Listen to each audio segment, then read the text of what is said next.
Hello everyone, I am Rahul Jawar with my team Sachin and Gautam are going to present a project on predicting optimum therapy for malignant neoplasm of main bronchus. I would like to take this opportunity to thank Dr. Brandhammer for guiding us till the end of the project. And I would also like to thank Vedika for extracting the dataset from the Cerner database. Let's start with our content part. Initially, we will be dealing with the methodology which has been used for this project, and we will be discussing about the project objective and description, followed by the data preparation and exploratory analysis part, and then we will be discussing about the modeling techniques which has been used for the project, and finally we will be going to the conclusion part where we will be discussing about the lesson learned and approach for solving problems. Starting with the methodology part. In this methodology, we have 6 phases: business understanding phase, data understanding phase, data preparation, model building, testing and evaluation and deployment. All these 6 phases are part of CRISP data mining methodology. Starting with the statistics of this disease. According to the American Cancer Society, 42% of the patients diagnosed with this disease are leading to deaths. And we have also found that the treatment which has been provided for the patients are not so effective. That's why we have chosen this as our project objective. Coming to the project description part. In this, we have used the Cerner database in order to get the data set of the patients diagnosed with this disease. We are performing analysis on the treatments given to the patients. Finally, we will be providing the optimum therapy to this optimum therapy for these diseases. The major objective of our project is to analyze on the effectiveness of different types of therapies given to the patients. We would also like to analyze the interaction effect of the demographic information with the treatments given to the patients. Benefits and people who would be beneficial of this project. Obviously, the patient who have been diagnosed with these diseases, as well as the hospital and the physicians would be given who would be prescribing the treatments to the patients. Scope of the project. Since we have a time limit, we are focusing upon the therapies itself. We are not focusing upon the medications and drugs which have been given to the patients. Starting with the data preparation part. In this, we have 5 major steps: data access, data consolidation, data cleaning, data transformation, and data redaction. Starting with data access. We have been getting the .txt file from the Cerner database. What we have found is the Cerner database is well structured and well organized. That's why the dataset which we have got is very clean. That means that we don't have many missing values over there. The data consolidation part. Here we have been given with the dimensional modeling of all the tables in a Cerner database. We have formed a SQL query considering all the tables in the Cerner database. Finally, we have got a single data set which is clean and well structured.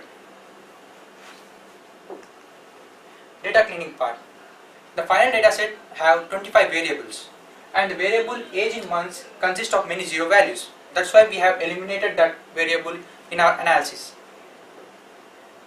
Since our data is very much clean and well structured, we don't have any missing values. Data transformation part. Here we have created 2 new variables. One, the target variable, which says a patient has been survived or not survived. And we have created another variable, number of days admitted. That says the span of time a patient has been admitted in an hospital. The variable which has been created has high skewness and kurtosis value, because of which we have applied log transformation. And finally we have reduced the skewness and kurtosis values. Data redaction part. Since we may not go with all the data which we have been extracted from the Cerner database, it has 10 millions of records. We need to reduce it down to a limit.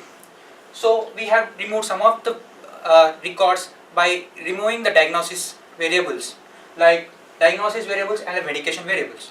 And we have also removed the procedures such as diagnostic ultrasound or bronchoscopy and endoscopy kind of thing. The exploratory analysis would be dealt by Sachin Kumar. Thank you, Rahul. Exploratory analysis. It helps in providing insights about data set. It helps in detection of outliers and missing values, as well as it helps us in testing the underlying assumptions. As we can see from the figure that the people who are married and belong to the race Caucasian are most prone to this kind of disease, followed by people who are widowed and Caucasian. The next is the effect of the census region on the disease. We can see that the people who belong to the north region are more prone to this kind of disease, followed by people who belong to the south region. Next we can see that the variable age has been binned into 10 different bins. As we can see, the people who fall under the age group of 50 to 80 are more vulnerable to this kind of disease. This is the types of procedure which are provided to the patients who have survived. As we can see that the treatments such as injection or infusion of chemotherapeutic substance as well as bronchoscopy, transfusion of packed cells as well as thoracentesis are the most common treatments given to a patient. These are the findings as I have discussed earlier. Therefore, the status, the marital status, race, the census regions as well as age are the most significant variables which helps in prediction of the target variable. And the most important point is that the hospital into which the patient is admitted plays a very vital role in increasing the survival rate of the patients. We have built several different models in order to predict our target variable. As you can see, the different models are logistic regression, neural network and decision tree. Initially, the target variable consisted of character values, that is, the values were survived and expired. So, we did assign few indicators to the values. For example, we have assigned the value as 0 for the patients who have expired and the value as 1 to the patients who have survived. Next, we can see that it is a variable selection. Initially, we had lot of variables, but we have used the relevancy and the redundancy factors in order to reduce the variables to a minimum level. As you can see, we have used the stat explore node in order to understand the variable importance and the variable worth of the independent variables in order to predict the target variable. As you can see, the variables number of days admitted, procedure code and age in years are the most significant variables. Next is the data splitting and subsampling. Initially, we did divide the data into two parts. One is training and second is validation. The training percentage is 70 and the validation is 30%. Initially, we build models on the training data, and the models which are built on training data are tested on the validation data in order to check their performance. As you can see, the partition method which we have used is stratified. Next, I am going to explain about the different models. The first is the logistic regression. As you can see, we have used the selection method as stepwise, which is the combination of forward selection and backward elimination. And this regression model has three assumptions. The first assumption is that the target variable should be a binary variable. Second assumption is that the target variable the value should be equal to 1 and it must be the desired outcome of the model. And the third assumption is that in order to make sure that the model doesn't overfit the data, we have used the stepwise selection method. As you can see, these are the results of our model.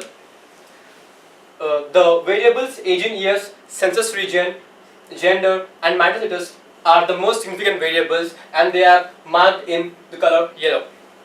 As you can see, the misclassification rate of this model is observed to be 0.04, which says that the accuracy of the model is 96% and the sensitivity is 95%. It means that almost the 96% of the data has been rightly rated as well as only 4% of data has been wrongly rated.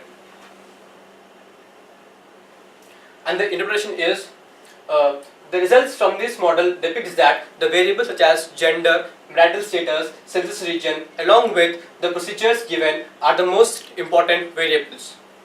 And we can say that based on the maximum likelihood estimates, the treatments such as mediastinoscopy, biopsy, lung or mediastinum have a positive effect on the target variables. But even before we can suggest these treatments to the physician, we need to have a more amount of data before we can recommend them. So the next is the neural network. We can see that we have used the IBM SPSS modeler for creating this model. The main advantage of this model is that its ability is to deal with highly non-linear relationships. It can handle the numerical as well as the categorical variables. We have considered a neural network model because it is able to train according to the data by adjusting weights, and we used very few variables as the inputs to this model because this model cannot handle large number of variables. So the output from the regression model, that is the most important variables, have been given as input to this model. The next are the results. As you can see, the model which is the MLP, which is the multi-layer perceptron, and the accuracy of the model is almost 92.5%, which is the best. And we have the different variables, which are the age in years, number of days the patient has been admitted into the hospital, as well as the procedure description. Coming to the interpretation, we can see that the most significant variables have been given by this model, but as you know that this neural network is considered as the black box model because we don't know what exactly is happening inside this model. We can see that the number of days the patient stays in the hospital is the most significant variable. Next, this model states that the demographic information such as age, race, marital status and gender are the significant variables. The next part will be explained by Mr. Thank you, Gautam. Sachin. Let me go through the decision tree now. The decision tree has been built using SAS Enterprise Miner with log p value as the selection criteria. And decision tree can be used for both categorical variables and continuous variables. A decision tree can deal non-linear relationships. And one of the major advantages of a decision tree is it is simple and easy to understand and easy to interpret. Now let us move on to the results. Looking at the results, the most important variable is number of days admitted in the hospital. That is why the first node is split based upon the number of days. Going further, we see that the next important variable is the procedure description. Inside the procedure description, if we see the endoscopic excision and the biopsy lung or mediastinum are the most important treatments. And going to the fit statistics, we can see that the misclassification rate is 0.048, that is 4.8%. That means the model is 95% accurate, which is very good. Moving on to the interpretation of the decision tree, if the patient has stayed for at least 1 day and has been given the treatment endoscopic excision, there is a 91% chance of his survival. And all the patients who have stayed for at least 1 day and taken the treatment biopsy lung or mediastinum have survived. If the patient has stayed for more than 1 day and they taken the treatment thoracentesis and age is less than 75, the chance of survival is 90%. And if the patient has taken venous catheterization and stayed for at least 1 day, the chance of survival is 76%. So we can see that endoscopic excision and biopsy lung and mediastinum are the most important procedure as rightly identified by this slide in the previous slide. Now the model assessment. We have chosen the decision trees as our best model. We have taken it because the model is easy to interpret, the model rules are clear, and even the SAS shows that this model has the lowest misclassification rate. Recommendations. Procedures such as thoracentesis and other radiotherapeutic are very effective. When the patients are aged below 75, the survival rate goes up to 90%. The patient should consider getting admitted into a better hospital since certain hospitals have very high survival rates as suggested by the descriptive statistics. Physicians should understand that there might be some problems in certain procedures which are not coming in the models. If the procedure is not coming in a model, it doesn't mean that it it is not totally effective. Maybe the implementation of that procedure is wrong. So a review can be done on that particular model. Conclusion. Therapeutic procedure is very significant in determining the survival rate. Number of days the patient is admitted in the hospital is also very significant. The survival rates for different patients provided with different therapeutic procedures vary across various race, various age groups and other factors.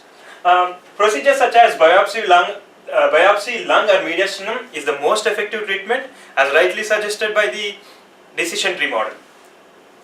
Now, original vision versus final product. The original vision was to find out the optimum therapy for the malignant neoplasm and also to find which region has most number of cases.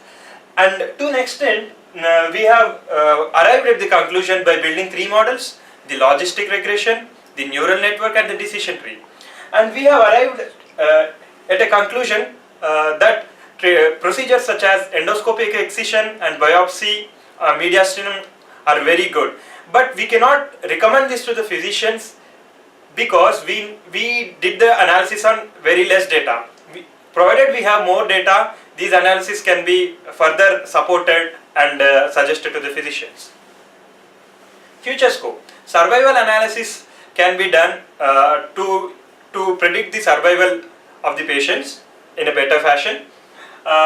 Cause of disease and medications provided to the patients can be included for better analysis. And analysis can be extended to clinical trials. As the current treatments are not very effective, maybe the bringing in clinical trials data can be very helpful. And knowing the cause of the disease, the treatment can be very effective. So including the causes of the disease can be more helpful. Now, approach to problem solving. Data extraction was a big challenge for us because of the unknown things about the Cerner Health Fact database. We analyzed the model and written the SQL query and got the data. And when we got the data, we got it encounter wise. So we had to roll it up and make it in a single patient level. So we rolled up all the 10 million records which we got and arrived at very less number of patients to do our analysis. And entire data was divided into procedures and medications, and the scope of our project is only in the procedures. Lessons learned. One important lesson is that model should not be chosen always based upon the tool. There are other factors such as domain knowledge, literature review, which can be taken into consideration for choosing the model. Descriptive statistics initially performed can sometimes be misleading. The more time we spend, the better the results we get.